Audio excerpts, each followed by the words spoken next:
If we are all equal, why are women dying simply for being women? Who decides which human rights are most important? Is there a solution to gender violence? What is the role of religion in women's rights? Whose lives are worth more to us, and how far would we go to stand for them? These are the questions we are asking.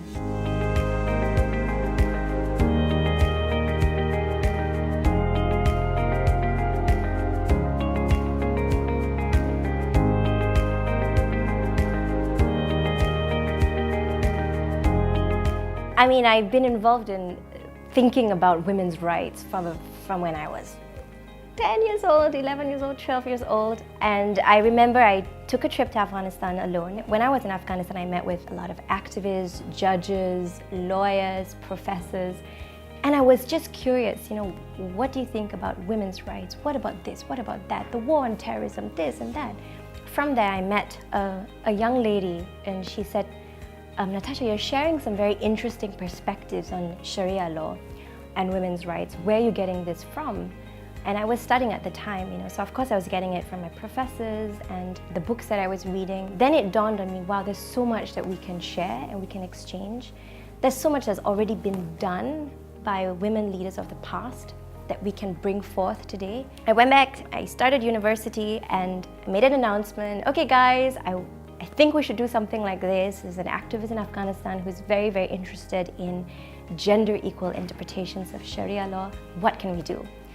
The work was really, let's rethink women's rights. What does it mean in these specific contexts? We need movements and groups like SAHR to have those uncomfortable conversations, to bring out the rights and to speak about the rights of women with everyone. I think one of the main challenges that we face in this work and will continue to face is that the issues that we're looking at, women's rights, it's a systemic problem. It's something that's embedded not only in individual people, but in whole communities, in our belief systems, in our institutions.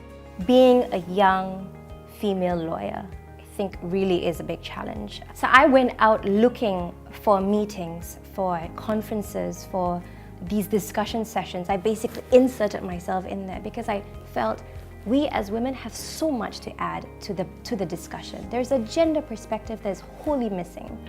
And if the voices of these women need to be heard, but it's only a small group of possibly powerful men who are discussing it, then there's a gap there that needs to be addressed. It's really about being people-centered, and that doesn't just mean our clients, but even our employees, our members. What does being part of SAHR mean to them? What is it that they will get out of this? How are we going to grow as an organization? And I think that's always been very, very important to us.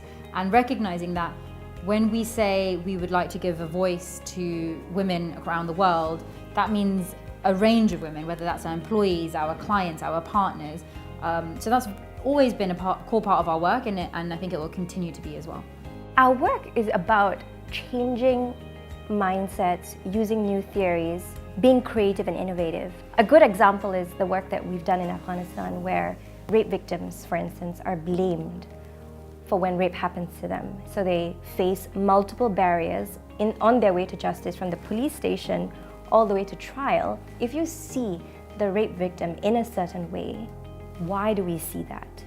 How is that different from the victim of robbery, theft?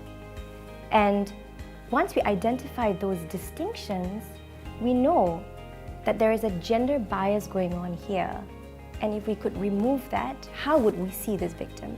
And I think that that's really the crux of our work, whether it's rape, domestic violence, trafficking. We've challenged the way in which people think about human rights and about lawyering, how to be lawyers. And those two things are really, really important in a world where human rights has become perhaps somewhat institutionalized.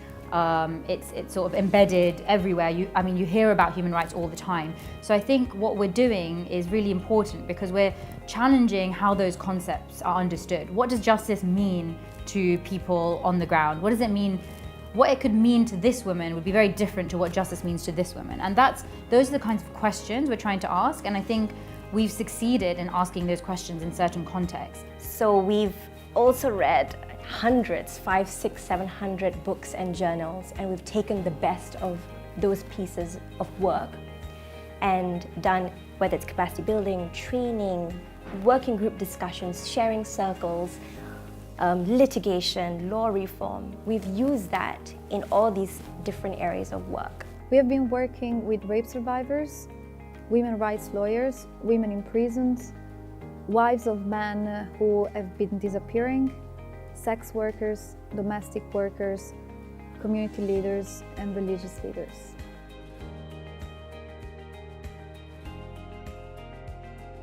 The transformation that we bring is to provide space for individual women to be advocates for their own causes.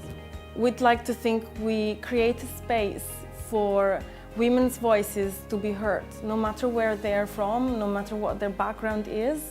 We're there to listen and provide legal advice and hopefully make a real impact in their lives.